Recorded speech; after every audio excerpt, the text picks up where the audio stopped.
Student, welcome to my YouTube channel. So आज हम theory discuss करेंगे, दैट इज़ वेस्पर थ्योरी। तो VSEPR VSEPR, तो इसकी फुल फॉर्म है valence shell electron pair repulsion theory. तो ये थ्योरी हम इसलिए पढ़ रहे हैं, स्ट्रक्चर मॉलिक्यूल्स के जो एक्सप्लेन करने के लिए ये थ्योरी बनाई गई थी। 1940 में सेडविक साइंटिस्ट ने रिपल्सिव इंटरेक्शन के बेसिस पे ये थ्योरी को बनाया था, कि ऐसे ही इंट्रोड्यूस किया था कि जो एटम्स हैं वो उनमें रिपल्सिव इंटरेक्शन के बेसिस पे वो बॉन्डिंग फॉर्म में आते हैं, जो उनके इलेक्ट्रॉन्स होते हैं।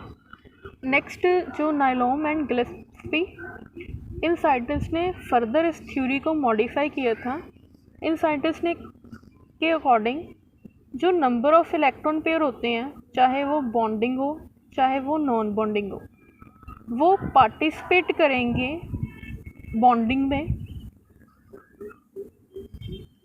उस थ्योरी को इन्होंने नेम दिया था वेस्पर। बॉन्डिंग इलेक्ट्रॉन और नॉन बॉन्डिंग इलेक्ट्रॉन स्ट्रक्चर में पार्टिसिपेट करेंगे। तो according to this theory, bonded atom in a molecule adopt that particular arrangement in space around the central atom, which keeps them on average as far apart as possible। क्या मतलब है? अगर ये central atom है, इसके साथ ये bonded atom है, तो ये बॉन्डेड एटम अपने आप को ऐसे एंगल पे ऐसी स्पेस में अरेंज करेंगे कि इनमें जो रिपल्शन हो वो मिनिमम हो और इनकी स्टेबिलिटी ज़्यादा हो। तो नेक्स्ट हम वेस्पर थ्योरी के पोस्टुलेट स्टडी करेंगे। First postulate is shape of molecules depend upon the number of valence electron pair around the central atom. तो क्या होगा, जो सेंट्रल एटम है, लेट हम कार्बन ले लेते हैं। कार्बन में वैलेंस इलेक्ट्रॉन जो होते हैं 4 होते हैं और इसकी बॉन्ड बनाने की कैपेसिटी भी 4 होती है।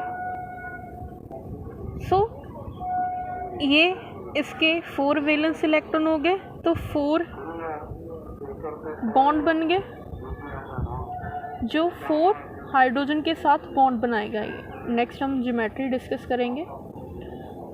तो इनमें क्या हो गए, 4 बॉन्ड पेयर ही हैं, कोई एक्स्ट्रा इलेक्ट्रॉन नहीं बचा, तो 4 बॉन्ड पेयर्स हैं। जैसे नेक्स्ट ऑक्सीजन, ऑक्सीजन में 6 वैलेंस इलेक्ट्रॉन होते हैं, बट ऑक्सीजन की कैपेसिटी 2 बॉन्ड बनाने की होती है, वैलेंसी। तो अगर इसने 2 बॉन्ड पेयर बनाए हाइड्रोजन के साथ, जो ये 4 इलेक्ट्रॉन बचे हैं, इन्हें हम लोन पेयर, 2 इलेक्ट्रॉन को एक लोन पेयर बोला जाता है। तो इनमें 2 लोन पेयर हैं और 2 बॉन्ड पेयर हैं। तो इन पे डिपेंड करती है शेप ऑफ मॉलिक्यूल। तो इसमें 2 लोन पेयर और 2 बॉन्ड पेयर होने की वजह से इसकी ज्योमेट्री इज़ बेंट और वी शेप। इसमें जो कोई भी लोन पेयर नहीं है, तो 4 एटम्स एक एंगल पे अरेंज होएंगे, तो इसकी ज्योमेट्री टेट्राहेड्रल होगी। तो नेक्स्ट हम डिस्कस करेंगे कि कैसे ज्योमेट्रीज आ रही हैं इनकी, वैसे मैं बता रही हूँ। नेक्स्ट डिस्कस करेंगे कि ज्योमेट्री ऐसे कैसे हम कह सकते हैं कि बेंड शेप्ड है, टेट्राहेड्रल है, वो डिस्कस करेंगे। पोस्टुलेट इज, जो वैलेंस शेल होएगा, वैलेंस शेल जिसको हम सेंट्रल एटम लेंगे, उसे हम एज अ स्फीयर मानेंगे, और जो अनदर बॉन्डेड एटम्स होंगे उन्हें वो इस स्फीयर के अराउंड उस स्पेस में अरेंज होंगे, यहाँ पे उन्हें मिनिमम रिपल्शन फील हो, और हम बोल सकते हैं कि मैक्सिमम डिस्टेंस पे अरेंज होना लाइक करेंगे। पोस्टुलेट है, that is electron pair in the valence shell tend to repel one another because their electron cloud are negatively charged। तो जैसे ऑक्सीजन की एग्जांपल ली थी, यहाँ पे लोन पेयर था और यहाँ पे लोन पेयर था और ये बॉन्ड पेयर थे। तो ये नेगेटिवली चार्ज है, ये भी नेगेटिवली चार्ज है, तो negative negative same like charges repel each other, तो इनमें रिपल्शंस होती हैं। तो रिपल्शंस का मेजर रोल होता है ज्योमेट्रीज में। तो नेक्स्ट एक्सप्लेन करेंगे। थर्ड पोस्टुलेट, इलेक्ट्रॉन पेयर जो होते हैं, जैसे ऑक्सीजन के ये इलेक्ट्रॉन पेयर है, अगर इन्होंने बॉन्ड फॉर्म करना है तो ये बॉन्ड जब फॉर्म करेंगे ये अपने आप को जो एटम्स है उस पोजीशन पे अरेंज करेंगे यहाँ पे इन्हें मिनिमम रिपल्शन फील हो।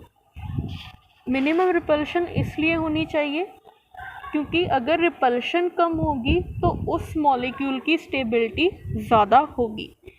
तो जो फोर्थ पोस्टुलेट है, फोर्थ पोस्टुलेट के अकॉर्डिंग अगर हम रिपल्शन की बात करें तो जो लोन पेयर रिपल्शन होएंगी, लोन पेयर और लोन पेयर के बीच में, नॉन बॉन्डेड इलेक्ट्रॉन के बीच में, वो सबसे ज़्यादा होएंगी।